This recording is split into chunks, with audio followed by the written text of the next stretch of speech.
भिन्डीसँग यी खानेकुरा नखानुहोस् नत्र हुन सक्छ स्वास्थ्यमा यस्तो समस्या। दर्शकबिन भान्सामा सजिलै पाइने र धेरैको रोजाइमा पर्ने भिन्डी स्वास्थ्यका दृष्टिले निकै लाभदायक तरकारी मानिन्छ। यसमा भिटामिन सी, भिटामिन बी समूह, फोलेट, म्याग्नेसियम, क्याल्सियम तथा फाइबर प्रशस्त मात्रामा पाइन्छ। नियमित सेवनले रगतमा चिनीको मात्रा सन्तुलित राख्न, कोलेस्ट्रोल नियन्त्रण गर्न, पाचन प्रणाली सुधार्न तथा रोग प्रतिरोधात्मक क्षमता बढाउन मद्दत गर्छ।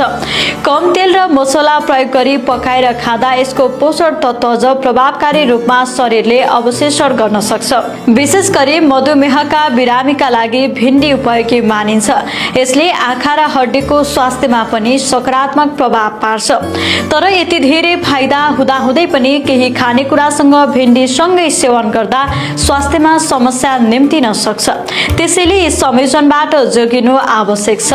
आउनुहोस् जानु भिन्डी कुन अन्य खानेकुरासँग खानु हुँदैन जुन तपाईको लागि निकै महत्त्वपूर्ण छ। नम्बर 1, दूध।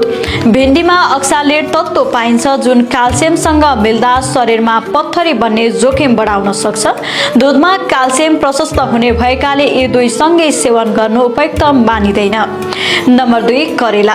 करेला चिसो प्रकृतिको तरकारी हो। करेला र भिन्डी सँगै खाँदा पाचन समस्या, पेट दुख्ने वा अस्वस्थता हुन सक्छ भन्ने जनविश्वास रहेको छ। नम्बर 3, चिया। भिन्डी खाएपछि तुरुन्त चिया पिउँदा पोषण तत्त्वको अवशोषणमा बाधा पुग्न सक्छ। विशेष गरी आइरन तथा अन्य खनिज तत्त्व शरीरले राम्रोसँग उपयोग गर्न नसक्ने सम्भावना हुन्छ। नम्बर 4, मुला। मुलामा सल्फर तत्त्व पाइन्छ जसले ग्यास उत्पादन बढाउन सक्छ। भिन्डीसँग मुला सँगै सेवन गर्दा पेट फुल्ने, ग्यास बन्ने समस्या देखिन सक्छ। नम्बर 5, मासु।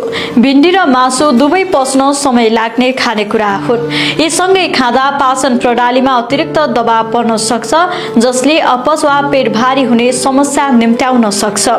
भिन्डी पोषक तत्त्वले भरिपूर्ण तरकारी हो र नियमित रूपमा सन्तुलित मात्रामा सेवन गर्दा धेरै स्वास्थ्य लाभ दिन्छ।